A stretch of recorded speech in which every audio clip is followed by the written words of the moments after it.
Bible में Maliki Siddique याजक का अचानक से प्रकट होना और फिर लोप हो जाना ये अपने आप में बहुत ही बड़ा रहस्य है। जी हाँ, मलिकी सिद्दीक जो है बाइबिल के बहुत सारे रहस्यों में से एक बहुत बड़ा रहस्य है अपने आप में, क्योंकि मलिकी सिद्दीक बाइबिल में अचानक से दिखाई देते हैं और फिर लोप हो जाते हैं। इस रीति से अचानक से प्रकट होना और लोप हो जाना मलिकी सिद्दीक के विषय में एक अपने आप में बहुत ही बड़ा रहस्य है।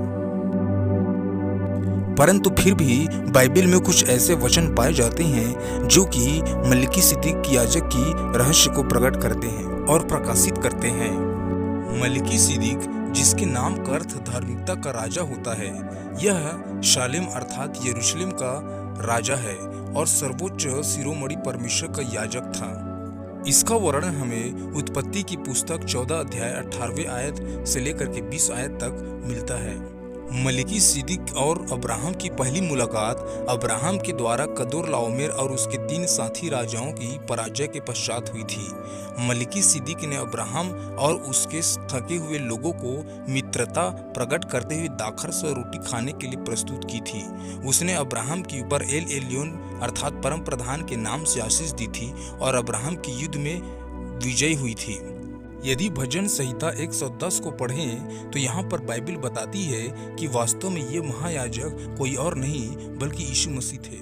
यह भजन दाऊद के द्वारा प्रतिज्ञात मसीह के लिए लिखा गया है और इसी वचन को इब्रानियों की पत्री उसके 5वें अध्याय में भी दोहराया गया है, जहाँ पर लिखा हुआ है कि तूने मसीह को मलिकी सिद्दीक की रीति पर याजक ठहराया है। अर्थात इन वचनों से यह स्पष्ट होता है कि मलिकी सिद्दीक जो है यीशु मसीह के प्रतीक थे, प्रतिबिंब थे। वास्तव में मलिकी सिद्दीक का रहस्यमय रूप से प्रकट होना और दिखाई देना यह इस बात को दिखाता है कि वो वास्तव में यीशु मसीह के प्रतीक थे, जिसके परिणाम स्वरूप अब्राहम ने मलिकी सिद्दीक को उसके द्वारा एकत्र की हुई वस्तुओं का 10वां अंश दिया था।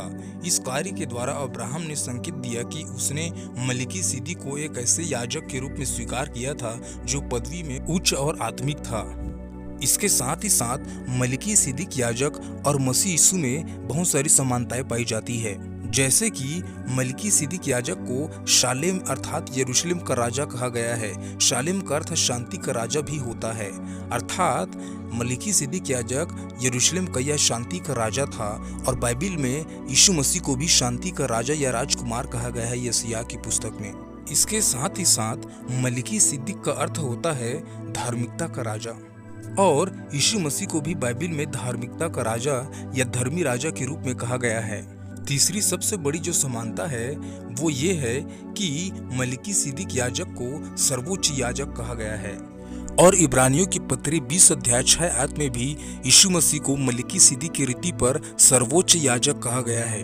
तो इस रीति से हम देख सकते हैं कि मलिकी सिद्दीक और यीशु मसीह में बहुत सारी समानताएं या सारी समानताएं पाई जाती है।